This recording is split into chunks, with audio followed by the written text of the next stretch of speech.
It's the Brad and John Show. It's the Brad and John Show. Today is March 31st, the last day of March 2025. This is the C Block, which means we started around 7:40. John, you've heard me on many occasions refer to the fact that I love reading business biographies. I love reading, or not necessarily just business biographies, but biographies in general of people that you don't know the backstory of. You know what I'm talking about? Yeah, I know exactly what you mean. What have you been reading lately? Interesting. Tucker Carlson. You know who Tucker Carlson is, correct? Yeah, for probably about the last 25 years or so, yeah. His father, do you know who his father was? No, I don't. Richard Warner Carlson. This is an obituary that Tucker Carlson wrote for his father, who died last week, March 24th, 2025. He died at his home in Boca Grande, Florida, after 6 weeks of illness. Okay, can I read you a couple things here? Yeah, sure. He was born February 10th, 1941 at Massachusetts General Hospital to a 15-year-old Swedish-speaking girl and placed in the home of Little Wanderers in Boston, where he developed rickets from malnutrition. His legs were bent for the rest of his life. After years in foster homes, he was placed with the Carlson family in Norwood, Massachusetts. His adoptive father, a tannery manager, died when he was 12, and he stopped attending school regularly. At 17, he was jailed for car theft, thrown out of high school for the second time, and enlisted in the U.S. Marine Corps.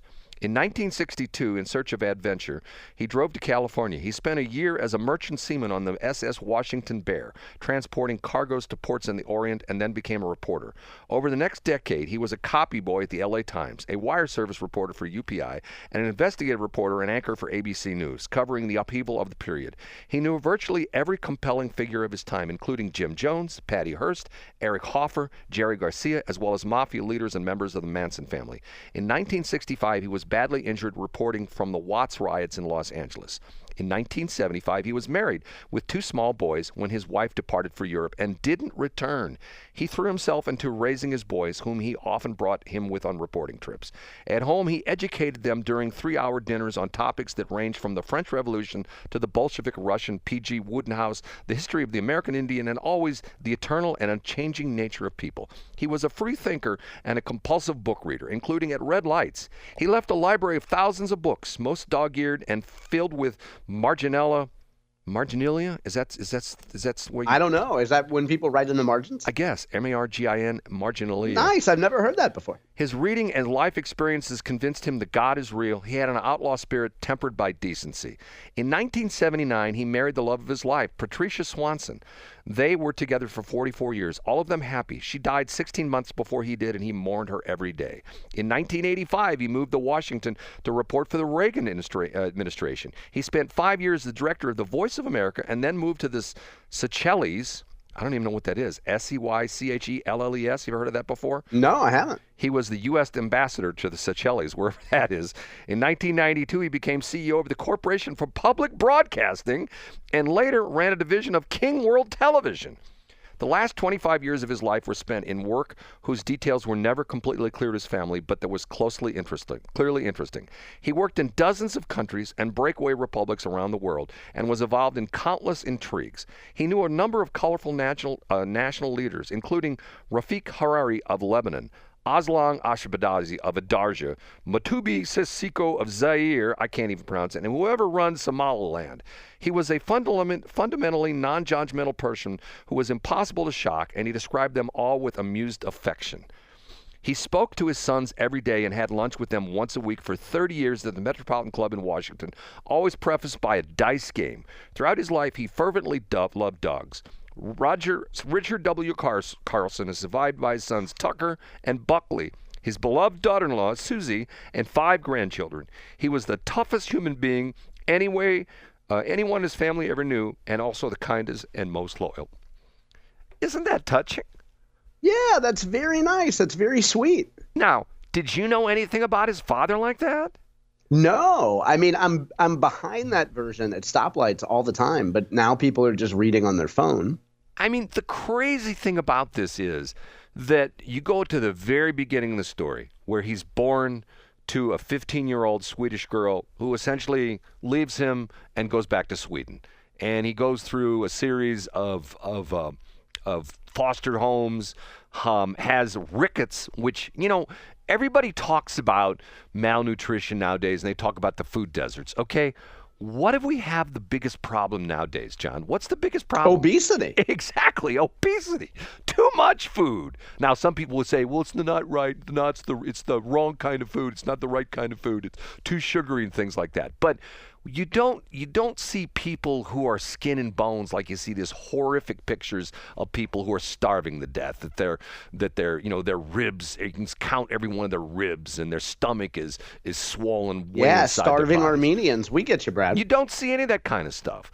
But here's an interesting guy, and maybe this is the reason that Tucker is a little bit off center. For the rest of us, we look at that guy, he's sort of a weirdo. Tucker Carlson sort of strange. Look what his father did. His father exposed him to all sorts of interesting people, interesting situations. And once again, when I read that, what do you get? The guy never gave up. You know what I'm saying? Never gave up. Yeah, I do. And that's, I mean, we hear stories of people that go through hardship, and we hear their stories because they eventually end up successful. But to your point, Brad, so many people would have gone through any of those instances and just given up or started taking meth or hit the bottle. And then we'd never hear their sad, disgusting story because they died. Oh, no. But this gentleman actually continued to persevere. Well, we would hear their story on NPR because it would start out here, let me read it over again. It would start out, I closed it, but the idea, or I'm going to throw out a name, Jim Smith. You know Jim Smith because he's a very successful banker. But what you don't know is Jim Smith was sexually abused and is now a transsexual, person of color who lives in a ghetto and is working his way out. Get what I'm saying? Yeah, I get exactly what you're saying. Yeah, it would be just some sort of victimhood tale. So yeah, that's an inspirational obituary, and I'm guessing Tucker wrote that. He did. But you could tell that it's the narrative. You just buy into it, and then you're rooting for the guy as soon as you get a quarter way into it. Right. Okay. Next thing, Valentina Gomez. Have you seen this post on Twitter? I saw you respond to her thirst trap. She had the purple form-fitting thing that she looked really good in, and then you, of course, had to respond to it, right? Of course I have to respond to it. But, yeah, okay. Okay, but she apparently, I don't know if she owns a Cybertruck or she borrowed a Cybertruck, but over the weekend where they're having all the Tesla demonstrations, she's driving her Cybertruck and trolling all the demonstrators, which I thought was sort of funny. Nah, actually, I was thinking of a different one. I was thinking of the one where she was riding. Was she riding a scooter that you responded to? Yes. Okay, that was the thirst trap that you. Okay, that's it. Right. I didn't see her Cybertruck thing. So, does she own a Cybertruck? I don't know. That's what I said. I don't know if she owns it, if she borrowed it, but she's she's driving. Yeah. I mean, that's a perfect scenario for her because liberals are going nuts, and she's able to insert herself into that, and we had over the weekend, we had a ton of anti-Tesla protests across the state of Missouri. I shouldn't say a ton. We had a few. I don't get it. Think about it. The guy who's saving the planet, quote unquote, is Elon Musk, but yet the people who want the planet saved don't like Elon Musk now. Think about that for a minute. The guy who is giving us the green cars that the Biden administration said we had to have everything battery and stuff like that. He's leading that charge, and the people who were in that camp of going like, oh, we're environmentalists. It's terrible. We need electric cars. We can't have gas stoves. We have gas heat. Everything has to be electric. And yet we don't have enough electric, but that's a whole nother story. But Ameren UE wants us to pay for that would be like John saying he wants to build a new house, but we're going to have to pay for John's house before the house is built. And you know what I'm saying? It's, that's the latest. Did that bill pass, by the way? It passed, didn't it? It did. Yeah. It passed the Senate. And so I don't know if it's passed the House yet. We're getting to the point in session where if the Senate hasn't passed some of the House priorities, House might kind of dawdle on the Senate priorities and vice versa. But the hard road to hoe was in the Senate, and it passed the Senate. So it's good news for Ameren, good news for Evergy and energy and utility companies. But how's that the IP reform, the initiative platform, what do you call it? Initiative petition changes, the changes to that? I'm not sure if we'll see anything this year. I'm not sure if we'll see anything pass. I wonder why that is. There's not a lot of urgency among lawmakers until it's actually an election year. And then in an election year, legislators freak out, and then we might see some action on it. I'm telling you, John, we talked about this last week, how you get that initiative petition reformation. Tell your theory again, Brad. a bunch of the citizens in the state of Missouri get together and we say, okay, we're going to launch an initiative petition reform for our taxes, and we're going to essentially say we're not paying sales tax, we're not paying personal property tax, we're not paying real estate taxes. All taxes of those types in the state of Missouri are outlawed. And you see how quick the legislators put together IP reform, where they would crank it up from 50% to 90% voters because of the fact that how in the world would they survive without all the taxes? How in the world would we be able to, how in the world were cities like St. Peter's be able to, build those nice dividers with the lit up concrete glass block at night along Mexico Road and Mid-Rivers Mall Drive with the etched laser logos on Mid-Rivers Mall Drive that our tax dollars paid for? How would we be able to afford such niceties like that? The answer, we wouldn't, but that's a whole other this story. segment is sponsored by Hillerman Nursery. By the way, I got sentimental, Brad. I went to one of your 300 former YouTube stations that is no longer updated, and the one that was Washmo Radio, because I wanted to hear the interview that you did with J.C. Corcoran. Remember when you said that J.C. Corcoran did an interview to promote the classic rock reunion, and he wasn't very nice to you? Yeah, did you hear that? I did. Yeah, I thought he was magnanimous. I don't know anything in there that a grown man would take offense to. But one of the great things on that YouTube channel is you had a Hillerman commercial. And I was like, oh, I remember Brad telling the story of how they were locally owned. And then we know how you feel about the Hoffmans. But it was a really good commercial. Did you do that commercial yourself? Yeah. Back in the day, Wow, it was really good, Brad. Yeah, well, and I've gone downhill from that. Everything I produce now sucks, but no, that's not true. It was but that was a great piece, Brad. Back in the day, that's what and it's sort of sad because there's another perfect example of Hillerman Florist, locally owned business, and it's not just in Washmo, all over the area. There's all these businesses that are locally owned. Matter of fact, the Reekers Tire and Auto, which was like third or fourth generation in Washington, that's been sold as well too. That's not even Washington owned anymore. Sort of sad. How I can tell that you're an old school St. Louis guy, Brad? How's that? Well, among many reasons, you pronounce it Otto. How are you supposed to pronounce it? Otto. Otto? Well, yeah, A-U-T-O is Otto. Now, for example, my dad would say, hey, you want to come with me? I'm running up to Western Auto.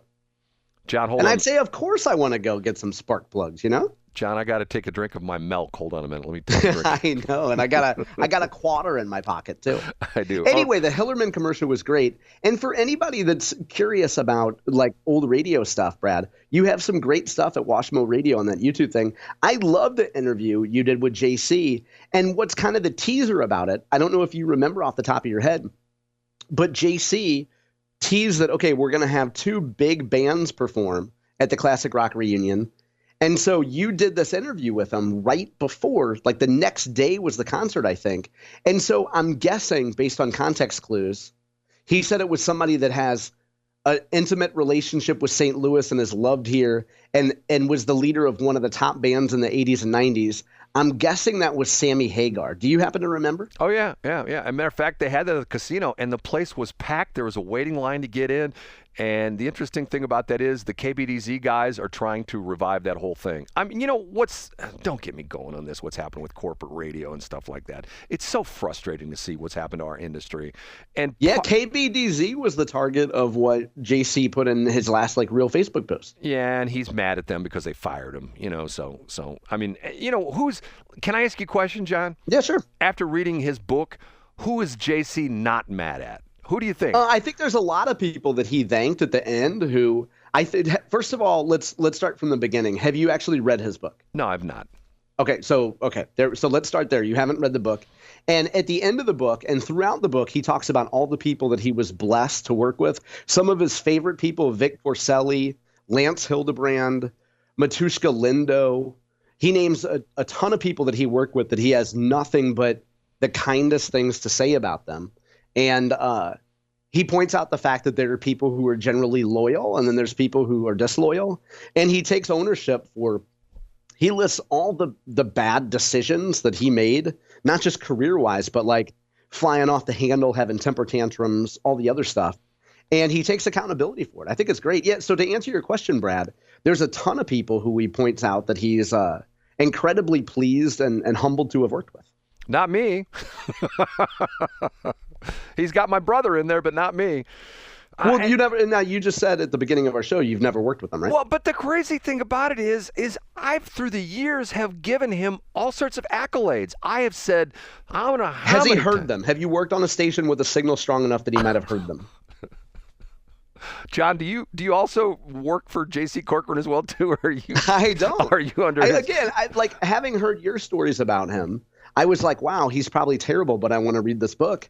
And yeah, he's very humble. And when you hear about his upbringing, growing up in a lower middle class part of Chicago, he's a self-made man. When he came to KC, they were, you know this better than anybody. You've told this story 200 times. They were on the downslide. Oh, yeah. And yes, he had a powerful signal. And yes, they had an established base of listeners. But he's a self-made man. He doesn't acknowledge that he had a huge chip on his shoulder and probably still does. But the only people that get offended by a man with a chip on his shoulder are the type of men who were offended by anything, you know? Well, yeah, I think, and it's called The Real Life Stories of JC and the Breakfast Crew. You can get it on Amazon. It's fantastic.